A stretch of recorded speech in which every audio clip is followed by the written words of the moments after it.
Hello children, welcome back to your English class. Today, in your writing section, we will learn how to write a story, means a short story writing. So without much ado, let's start story writing. So children, I always used to tell you that before we start anything, we should know its meaning. So let's find out what is a story. A story is basically a narrating of real or imaginary events involving real or imaginary people. A story needs to be represented in words necessarily, even images or moving pictures. What are moving pictures? Means movies can narrate a story. A story is generally designed to entertain and or send a message across, means to give a moral. So what did we understand? Why the stories are to be written? Stories are written to entertain the people or to give any moral to the people. So this is the motive of story writing. Before knowing anything else, you should always remember that a story is always written in past tense. As you know, there are four aspects of past tense: simple past, past continuous, past perfect, and past perfect continuous. But mostly we use simple past. At your level, a story can be written in many ways, like from given outlines. You are given the outlines of a plot and you are required to build up the story. Do you know the meaning of plot?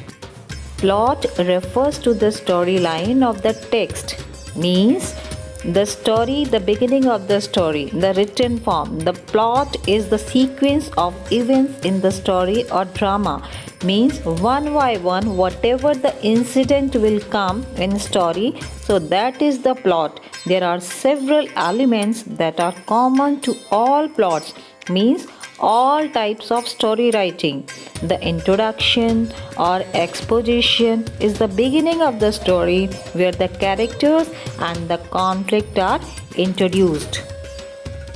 Again, let's come back to our topic. From given outline, I was telling you are given the outlines of a plot and you are required to build up the story, means the story will be given, there will be blanks, means few points will be given to you. You have to develop the story on those points. This should be easy and interesting. You don't have to invent the plot, means you don't have to think that what you have to write. On the basis of those points which will be given to you, you have to frame the story. You have simply to fill in the details in an attractive style. The second form of story writing, which is given in the exam, that is story based on a moral.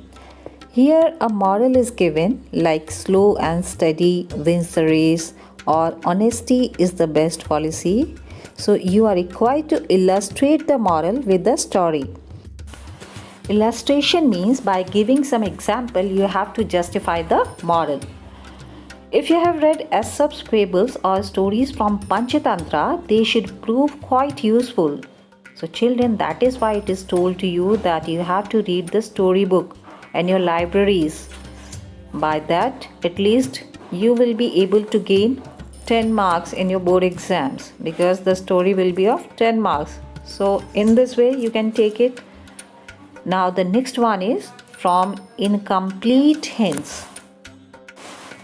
Now the third one is from incomplete hints. Here you are given a couple of opening sentences, means only the opening line of the story will be given.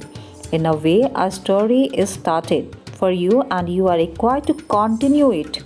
It certainly needs imagination to continue a story. So here you have to write story yourself on the basis of your understanding, your thinking process, your imagination, your knowledge. So everything is required here.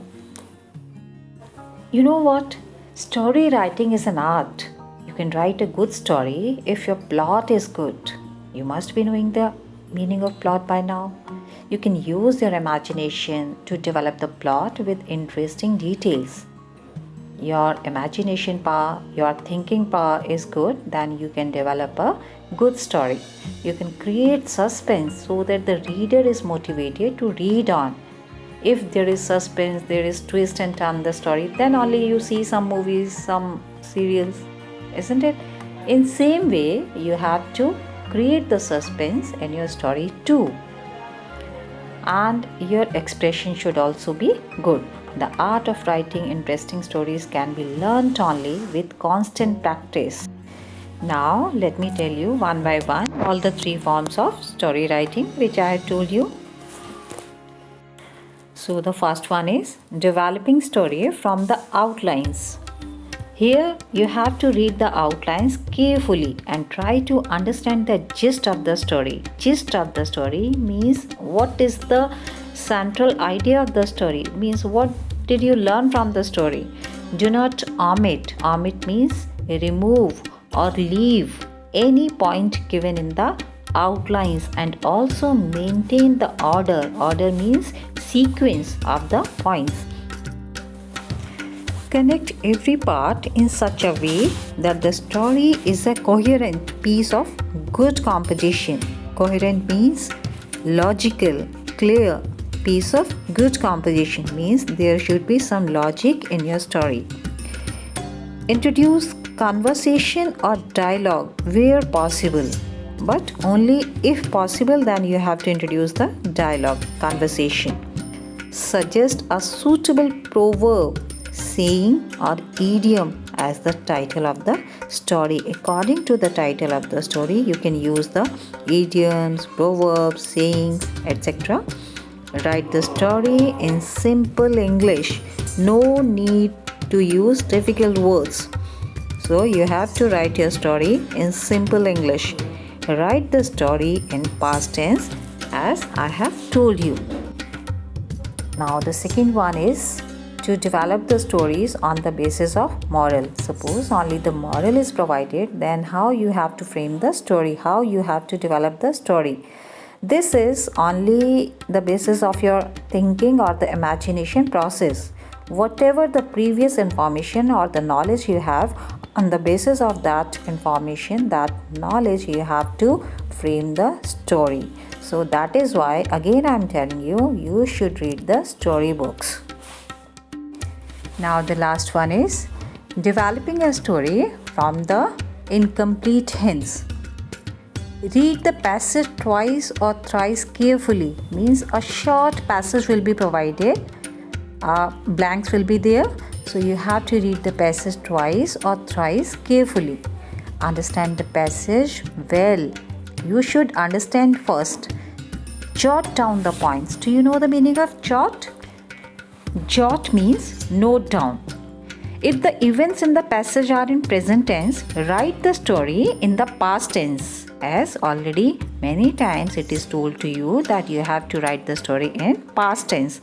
Arrange the matter in 2 or 3 paragraphs. Mostly the stories are written in 1 paragraph, but sometimes if it is required, then you can write in 2 to 3 paragraphs also, and give a suitable title to the story. Now let's see the format of the story writing, and this is also the marking scheme. Title and moral of the story will be of 1 mark. It means you have to provide the suitable title for the story and also the moral. Content will be of 4 marks. Content means matter of the story or the body of the story. Now expression will be of 5 marks. What is the difference between content and expression here? Let's see. Expression involves spelling, punctuation, capitalization and grammar, and also planning, organization, determining content and revision to express the information effectively. This is called expression, and that's why it is of 5 marks. Here also you can see coherence, relevance of ideas, that is of 2.5 marks, accuracy, appropriate words and correct spellings, that is of 2.5 marks. So expression is of 5 marks and your content is only of 4 marks. So in this way, story writing is of 10 marks.